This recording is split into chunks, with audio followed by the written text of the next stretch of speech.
Hier dimanche 29 janvier 2023, les candidats députés nationaux les plus populaires de la ville de Boma, M.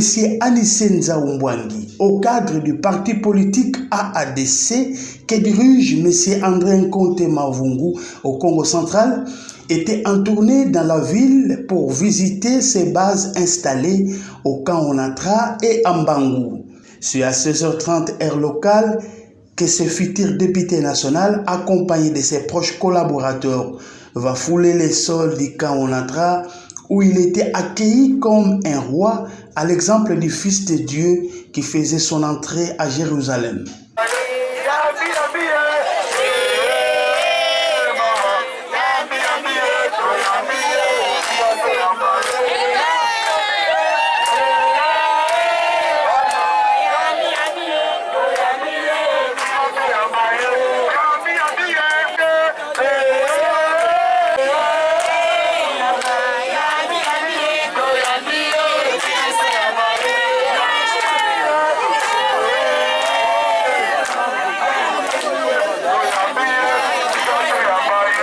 Une foule en liesse, composée des hommes, femmes et jeunes, était enthousiasmée de recevoir pour la première fois dans leur coin Anissé Nzaoumbwangi, l'homme qui a comme cheval de bataille l'unité et le développement dans son milieu natal.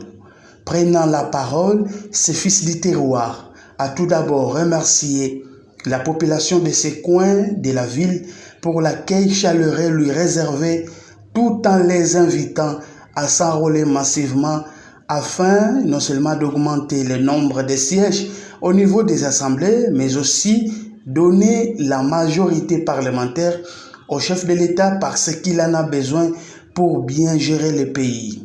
Ensuite, Anissé Nzaoumbwangi a, au nom de son parti AADC, qui prône les actions de développement dont l'autorité morale est Madame Adel Kabena, exhorté ses frères et sœurs à s'adhérer volontairement dans ces partis politiques pour le développement de leur coin.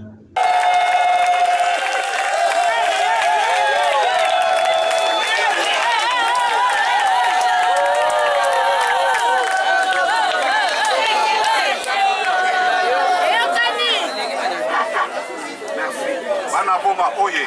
Oye. Bana Camp Onatra oye. Oye. Base na biso topesi yango nanu kombo te, mais bana base oye. Oye. Merci tosepeli pona accueil. Tosepeli pona accueil bo réservele biso. Kombo na ngai Nzaoumbwangi Anissé. Bazoko benga nga mingi na kombo ya Nzau. Nazali moko na bino na Boma. Na beti bal na Eramida awa. Bandeko na ngai ya génération certainement mingi na moni bango lisusu awa te. O biso na bon marché Sango Malamu, avenue wana ya Sango Malamu, banana. Alors oyo ezalaki terrain na biso. Donc naza kati na bandeko na ngai. Ndenge wana te? Oye! Nazali animé na souci moko oyo ezali partagé na population nyonso, ezala jeunesse, ezala ba papa, ezala ba mama, bilenge basi ya komona développement ya jeunesse na biso, ya ba parents na biso, ezala ba papa, ezala ba mama, ezala bilenge basi, pe ya ville ya Boma en général. Yango wana na sololi na bakonji ya parti na ngai. Parti oyo nazali ko représenter kombo na bazali ko benga ngo na kombo ya AADC. Elingi koloba Action Alliance pour les actions du développement du Congo. Autorité morale na biso kombo na ye Maman Adel Kabena. Azali moko kati na libota ya mokonzi ya mboka na biso. Ebongo interfédéral na biso. Kombo na ye André Kote. Yende mutazali ko servir de relais tangu nyonso tozali ko récolter ba problème po ye akomisa yango epai ya baki de droit ebongo atindi ngai alobi kende na kosolola na bandeko ya Camp Onatra ya base mpona association na bango oyeba kosolola na bango komisa de temps à autre tokobanda kozalaka na bango par rapport ya ba déshydrata na bango. Problème na biso ezali nini? Tozali komona ndenge ville ya Boma ezali ko évoluer. Les quelques années touti kolekisa biso nyonso tozali conscient na ba réalité. Et bongo toza na posa ya ba interlocuteur valable, intègre, digne, ba oyo bakoki ko porter ba problème na biso. Mais tozali na période électorale, beaucoup plus toza na moment ya enrôlement. Tokokaki ko atteindre ba objectif na biso te pona ko pesa ba député ezala na niveau ya national, ezala na niveau ya provincial. Soki to s'enrôler te tokokaki pe ko pesa na président de la République majorité te soki to s'enrôler te pe ekosala ke to voter te. Raison pour laquelle bakonzi na ngai autorité morale na biso ayebisi ngai na ya koyebisa bandeko na ngai ya Camp Onatra oyo eza libota na ngai esika ngai na vandi pe na yebani mingi kosenga bino bo s'enrôler bozwa ba carte d'électeur na bino. Merci, félicitations, merci beaucoup. Tobeteli bango maboko, tobeteli maboko. Merci pour la bana ya Camp Onatra. Toyebi makambo ezali ko salema na ville ya Boma, pe tozali ko dénoncer yango. Toyebi très bien que ezali na groupe ya batu moko bazali ko délocaliser population po bakende kopesa bavua na bango na mayombe pe na mwanda. Pona biso bana ya Camp Onatra, pona biso bana ya Camp Onatra, totelemela likambo wana. Toza na posa Boma, soki tozalaki na 2 sièges na niveau national, 2 sièges na niveau provincial, yambalo toza na posa ya kozwa 4 sièges, po tozwa batu ebele ba oyo bakolobela biso. Ba problème ya ville ya Boma ezali tellement ebele que toza na posa ya batu to sangisa ba idée, to sangisa ba effort, po tozala na batu o tokosala front commun bayeba ko défendre ville ya Boma, bayeba ko défendre ba problème ya ville ya Boma. Na uti ko yebisa biso ke parti na biso ezali kobengama na kombo ya Alliance pour les actions du développement du Congo. Objectif premier na biso ezali accès sur le développement. Développement ya banane. Développement d'abord à partir ya base. Ndenge bozali awa bozali ko constituer déjà base na bino. Biso tozali ko prôner développement à partir ya base. Na tondi nzambe okutana na moko ya bankadrer na bino ndeko Amisi tobetela ye maboko.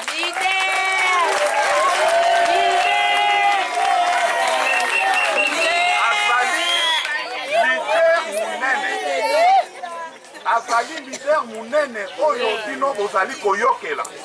Yango wana tosengi na ndeko Amisi ayeba ko structurer base na bino. Pamba te na mikolo ezali koya tokopesa yango personnalité juridique. C'est-à-dire quoi? Tokopesa yango pouvoir ya l'État de façon que bino tout oyo bokozala ba membre ya base wana boyeba ko se retrouver na ba droit na bino par rapport ya ba action ya développement oyo parti ezali ko luka e ya ko initier na ville ya Boma pe na ba cellule de base nyonso. Yango wana tozali ko tambola na ba fiche d'adhésion. Tokotikela yango ndeko Amisi.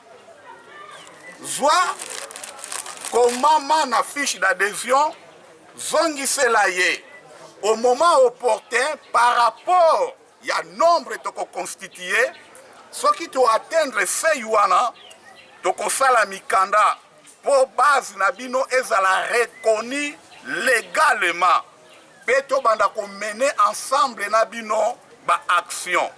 Mais en attendant kotikala bino bozali kotikala selon ke bokobanda kosala ka ba réunion, selon ke bokobanda ka kokutanaka boyeba ko cibler ba problème essentiel, ba problème majeur ya milliers na bino.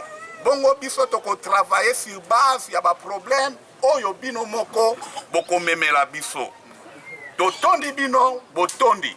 Il n'était pas les mains vides, ce candidat député national a laissé une enveloppe consistante aux responsables pour le bon fonctionnement de leur base. Voulant faire d'une pierre deux coups, Alice Nzaoumbwangi, surnommé Yanzao, a visité une base installée à Mbangou, précisément devant le couvent des sœurs où un accueil chaleureux lui a été réservé par les habitants de ces coins qui scandaient des chansons en honneur de ces futurs députés.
Partout où il était passé, le message était le même. Il a centré sur l'enrôlement massif des électeurs en vue de non seulement augmenter le nombre de sièges au niveau des assemblées, mais aussi donner la majorité parlementaire au chef de l'État pour le bien-être des Congolais et l'adhésion volontaire dans l'ADC pour le développement de leur coin. Merci beaucoup. Bana Boma, oye. Oye. Bana Mbangu, oye. Oye. Bana Mbangu, oye. Oye. Bana Mbangu, oye. Oye. Do pesi bino merci. Na koyeba koyamba biso na kati ya base na bino. En fait, toujours ko travailler, topé to ko sepela ko travailler na base. Na ba base. Pamba te biso parti na biso ezali parti ya développement. Kombo ya parti bazo ko benga ngo na kombo ya AADC. Alliance des actions pour le développement du Congo.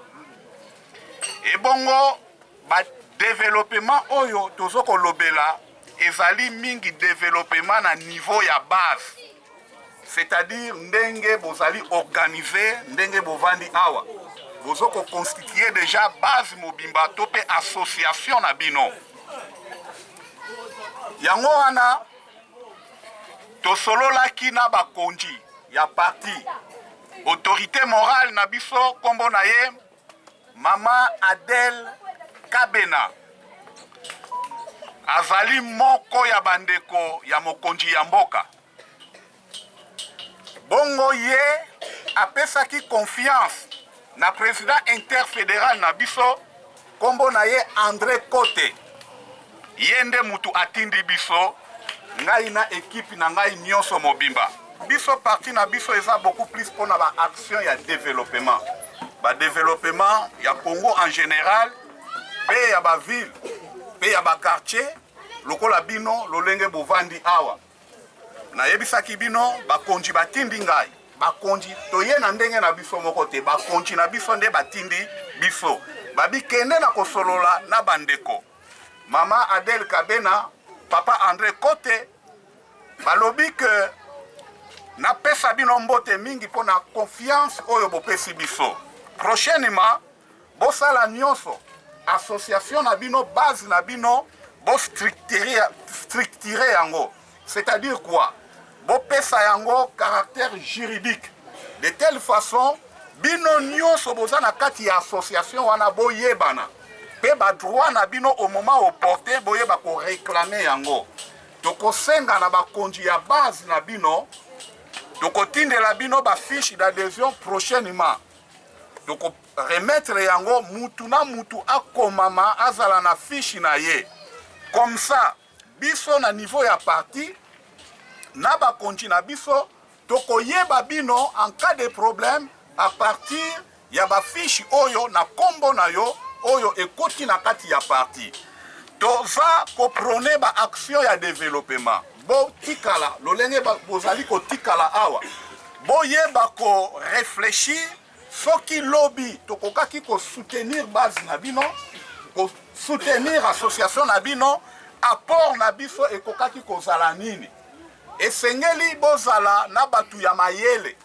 Bo banda ko kanisaka na makambu ya mayele. Bozala vaike te. Par exemple, bokoki ko réfléchir pona ba jeune bana mike eloko nini tokokaki ko sala pona ko encadrer ba jeune na biso.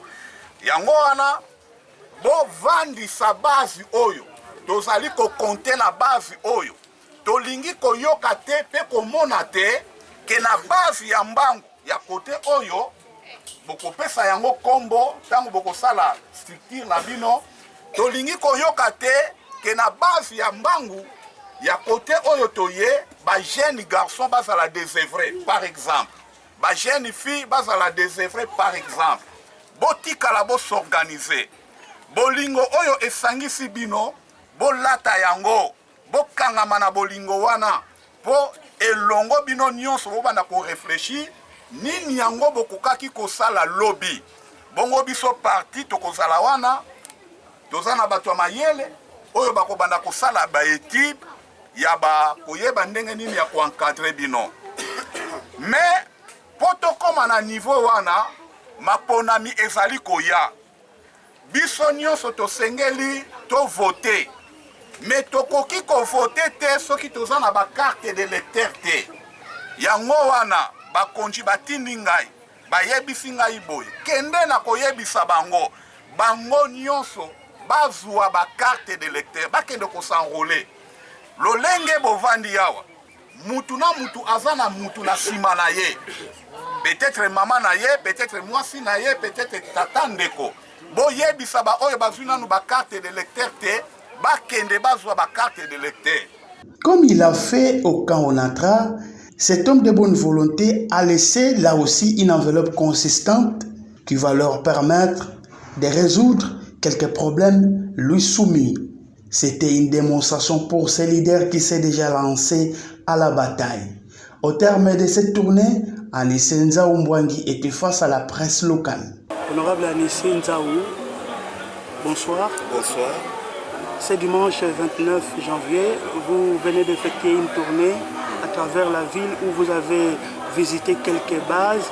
Qu'est-ce que la population peut retenir? Ok. Vous permettrez que je parle en lingala ou à Congo. Allez-y. Parce que tout na tourner na ba base. Les lotos qui invité na camp Onatra. na base ya Kanonatra et bongo bandeko ya mbangu pe lokola bango pe babengisaki biso lolenge bomoni yango na bilili. Vous pouvez avoir l'idée de l'impact que les messages que nous portons au public, son impact au public. C'est que tous ça la GT, Oche, Toche, Ndenge Dokta Lobaki, Moto déjà et Peli. Donc nous nous sommes déjà lancés à la bataille. Pourquoi? Parce que nous devons donner au chef de l'État la majorité. Au vu des problèmes qui se passent au pays, vous comprenez que le chef de l'État a besoin d'un pouvoir de décision à travers un parlement qui lui sera majoritaire. Et c'est le message que nous sommes en train de véhiculer, que tout le monde puisse s'enrôler. Nous invitons la population de Boma à s'enrôler massivement. Nous, au niveau du parti, notre autorité morale, Madame Adèle Kabena, et notre président interfédéral, nous n'aménagerons aucun effort pour amener la population de la ville de Boma à accomplir son devoir, celui de s'enrôler. Voilà les messages que nous avons véhiculés toute la journée partout où nous avons été. C'est vrai que l'honorable, la campagne n'a pas encore commencé, mais vous avez annoncé votre candidature à la députation nationale. Alors la question est celle-ci. Pourquoi l'honorable Alicet Nzaou Mbouangi veut devenir député national? Vous savez, d'aucuns ignorent dans cette ville de Boma que nous sommes désunis. La ville de Boma n'est pas unie.